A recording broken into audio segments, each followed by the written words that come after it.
Welcome back, engineering students. Let's take a look at the crankshaft situation. We have to create an axle, a cap, and a handle, and put all this in the assembly. So let's head over to Onshape and switch to the Part Studio, where we can make some adjustments to our box. Starting with the right side, we need to place a hole in the center of this side so that our axle can fit through there. So let's go ahead and create a sketch right on this face. And the great part about Onshape is that we don't have to create any diagonals to find the center, right? These helpful points will pop up for us. So let's go ahead and choose center point circle and locate the center of that edge as well as the center of this edge. And where those two helper lines pop up for us, that's where we're putting this circle. So according to our paperwork, this is 3/16 of an inch, and feel free to type in 3 divided by 16.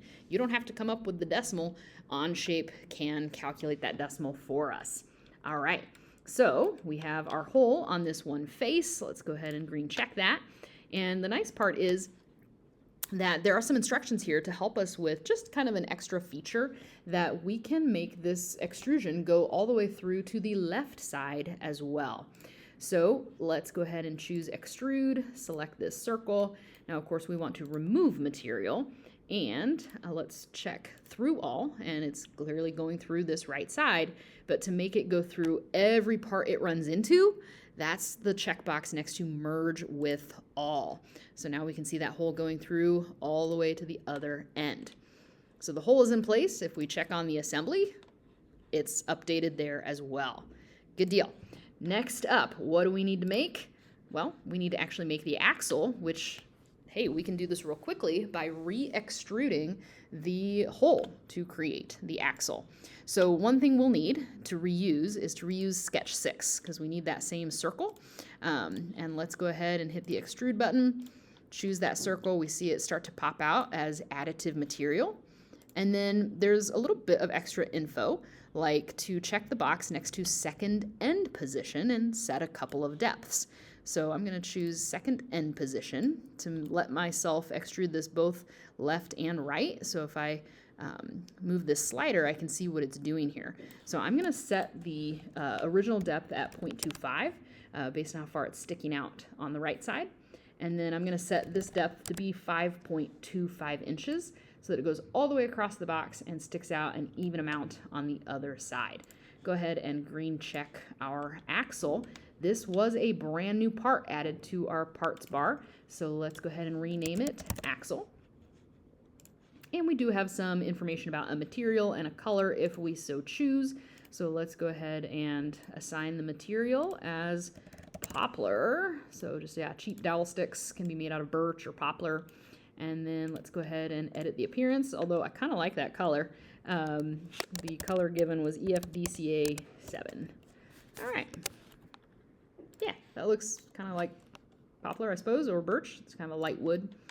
Okay, so there is the axle. What else? Well, there's a cap on one side just to kind of hold things in place. And so on the left side of our box, we'll need to rotate this around to the left. And we can certainly use the sketches that are here and use the face that is here. So I'm going to place a sketch there and create another circle centered on the same spot as the original center. And this diameter is 1/2 inch or 0.5 inches. And it says to extrude to face. Okay, so if I hit extrude up to face, then I can select a specific face that I want it to be parallel with or up to a certain spot. So that looks pretty good, except it looks like it might have run into some material there. So actually, let's hit the undo button.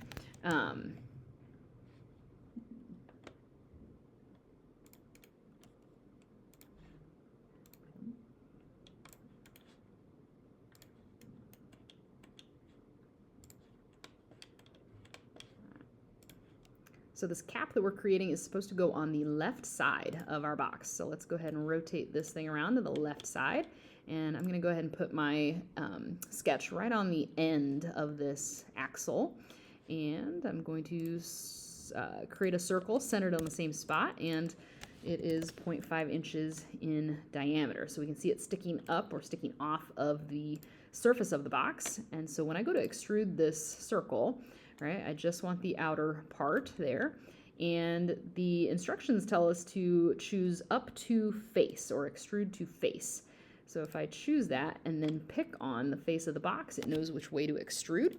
And if I green check that, now I have this perfectly parallel, perfectly flat cap that's just surrounding the axle there.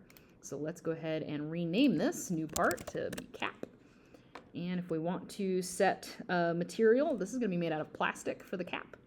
So let's assign the material, type in ABS, choose ABS there.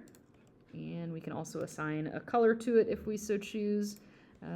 The numerical piece for this is C1761C. Okay, so we're going with orange, I guess, on that side. So that takes care of creating the cap, and that's a great place for this video to pause to make sure that you're all caught up.